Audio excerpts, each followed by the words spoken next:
I've been watching House of Cards. You know, I Good. vowed that I wouldn't watch House of Cards, and then I said, I'm gonna jump from into the beginning. Yeah, from the beginning. Oh, okay. So yeah, I've been the past 2 weeks. I've just been soaking all of that up, and I like it. But I do think that I think the first season is very good. Mm-hmm. I think the second season is just a little bit less good. I hated the third season. I thought all of that stuff really was like, who cares? Yeah. And the fourth season is getting better, but I think that it's completely outlandish, and it's gone into soapy. Like Trump being a front runner for president? It's something like that. Well, I'm just saying, you know, like the part that I think is the most outlandish is Michael Small's character being able to be the chief of staff at the White House and still go around the country terrorizing and murdering people. Oh, I understand what you mean. Yeah.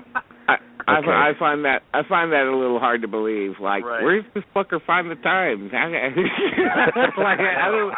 Okay. All right. Yeah. Well, that's a completely practical complaint. But to say that a show about politics is too outlandish nowadays. Yeah. No, I mean, but I understand where you're coming from. And I get a little tired. Let me just say this, too. Here's some of my other criticisms of the show. By the way, I love Kevin Spacey every moment he's on the screen. He's great. I hated how in the first season they had him breaking the fourth wall all the time. And then the second and the third season, they seem to drop it completely. Yeah. Like, this is a totally different show. Because you don't have him breaking that fourth wall. You don't get that sense of drollery to the show. It also puts him in the context of the great villains, too, including the one that he's closest to, which is Shakespeare's Richard III. Right. That's the those big, asides are just like that. Yeah. Yes. Yeah. I mean, and the original show was inspired by Richard III, both in terms of its writer. Its writer was inspired by it, and also its lead performer, Ian Richardson, was inspired by that character. So, but if you don't have that, you're missing an important element of the show that makes it special. And so when they dropped it, and I heard that they dropped it, I guess, because people thought it was weird or something. I thought, well, fuck them. Keep it good. Yeah, no, it's a good thing. And I like how they've back in the fourth season. It seems like they're doing more of it. I haven't completed the fourth season yet. Yeah, they go back to it. But and it also does another thing, which is it allows the audience to conspire with you. Yeah, you know, it makes them a co-conspirator. Yeah, I like that. I like that element of it. Can I say another thing though? Here's a criticism. Can Robin Wright just, crack a smile every once in a while? Angry or something? She's just like floating through the whole thing. She looks exactly the same and everything. You could take a picture, like a frame grab from every episode, and then I'll be like her, like, like looking like some kind of bird standing there. Just Ice Queen, Right. I mean, I know she's supposed to be the Ice Queen, but come on.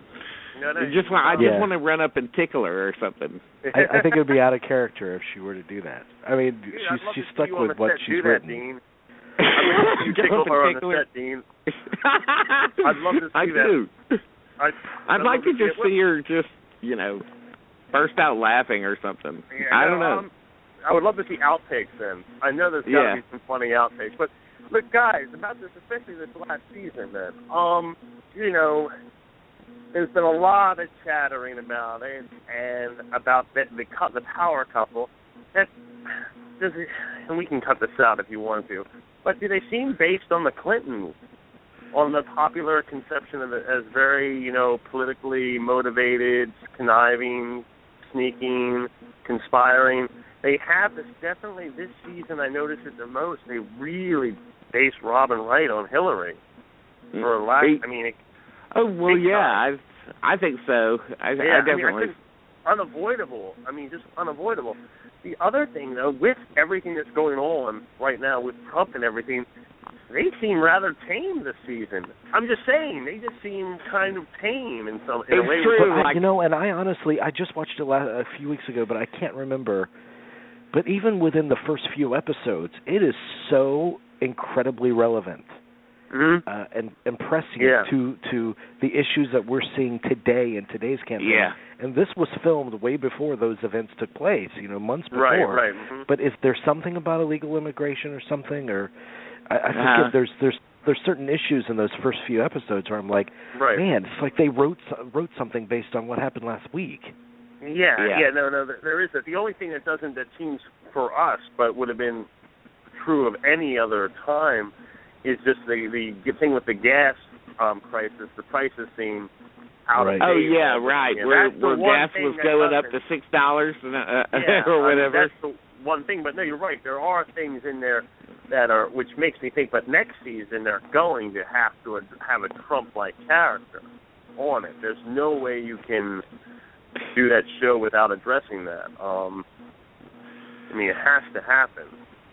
And I'm kind of hoping, though, that they keep the seasons down to 5 or 6 seasons and then let it go, because they really have to.